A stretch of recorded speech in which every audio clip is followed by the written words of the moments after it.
माँ का बड़ा दिल भावुक करने वाली कहानी। एक पति पत्नी को दो बच्चे हुए, दोनों ही बेटे हुए। माँ बाप ने इन दोनों ही बच्चों को खूब प्यार से पाला पोसा, पढ़ाया लिखाया, बड़ा किया और इस काबिल बनाया कि अच्छी नौकरी कर सके, समाज में अच्छा जीवन व्यतीत कर सके। अपने बच्चों के लिए दिन रात कड़ी मेहनत करके एक बंगले जैसा 2 मंजिला घर बनाकर दिया, ताकि दोनों बेटे शादी के बाद भी एक साथ लेकिन अलग अलग कमरों में रह सकें, ताकि आगे चलकर कभी बंटवारे का विचार ना आए और इनमें लड़ाई झगड़े ना हो। दोनों बेटों की अच्छी नौकरियां लग गई, दोनों की शादी हो गई। बड़ा बेटा जो घर के पहले माले पर रहता था, उसको एक बच्चा भी हुआ। पोते का मुंह देखकर दादा दादी बहुत खुश हुए। सब ठीक चल रहा था, लेकिन थोड़े ही दिनों बाद बूढ़े पति की मौत हो गई। जब तक पति जिंदा था, दोनों बेटे और बहुएं माँ का सम्मान किया करते थे। जैसे ही पति मर गया, दोनों बेटे और बहुएं हर दिन माँ की सेवा करना तो दूर, माँ को हर दिन खाना खिलाने के लिए भी राजी न थे।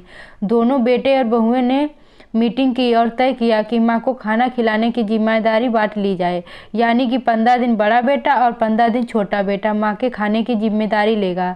जिन बेटों को बिना दिन रात देखे भूख ना होते हुए भी मनचाहा खाना हमेशा खिलाने के लिए जो माँ तैयार रहती थी, अब उसी माँ को बेटे के यहाँ पर दिनों के हिसाब से खाना दिया जाता था। माँ का दिल बड़ा था। माँ को इस बात की खुशी थी कि वह जैसे भी हो अपने बेटों के साथ रह रही है, और इसी खुशी के कारण बेटों के द्वारा दी गई रूखी सूखी भी उसे किसी पकवान से कम न लगती।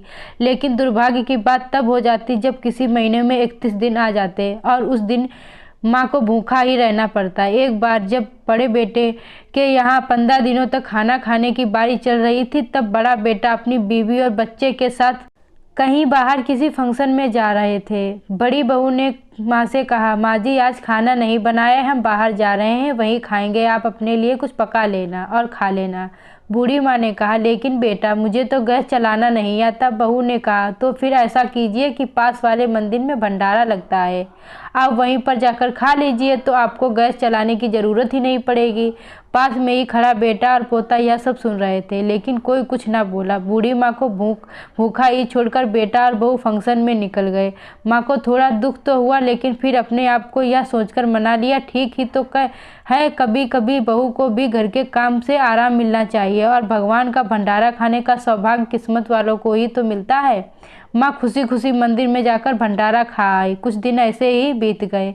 एक दिन बड़े बेटे की छुट्टी थी। बेटा और बहू, उनका बच्चा अपने घर में साथ में समय बिता रहे थे। माँ बाप छोटे बच्चे को पूछ रहे थे कि वह बड़ा होकर क्या बनना चाहता है और क्या करना चाहता है। छोटे बच्चे ने बड़ी ही सरल भाव से माँ बाप को उत्तर देते हुए कहा, वह बड़े होकर वकील बनना चाहता है। उसकी इच्छा इस घर से भी बड़ा एक घर लेने की है, लेकिन वह घर मंदिर के पास होना चाहिए। माँ बाप ने पूछा, घर के पास मंदिर क्यों होना चाहिए? तब बच्चा माँ बाप से कहता है कि घर के पास मंदिर इसलिए होना चाहिए ताकि जब मैं बड़ा होकर किसी फंक्शन में बाहर जाऊं तो आप दोनों को ज़्यादा तकलीफ ना हो। मंदिर नज़दीक रहेगा तो आपको ज़्यादा दूर जाकर भंडारा नहीं खाना पड़ेगा। मासूम बच्चे का ऐसा जवाब सुनकर दोनों ही के पैरों तले से जमीन खिसक गई। उन्हें अपनी गलतियों का एहसास अब जाकर हुआ था, जो उनके 5 साल के बेटे ने पहले ही करा लिया था।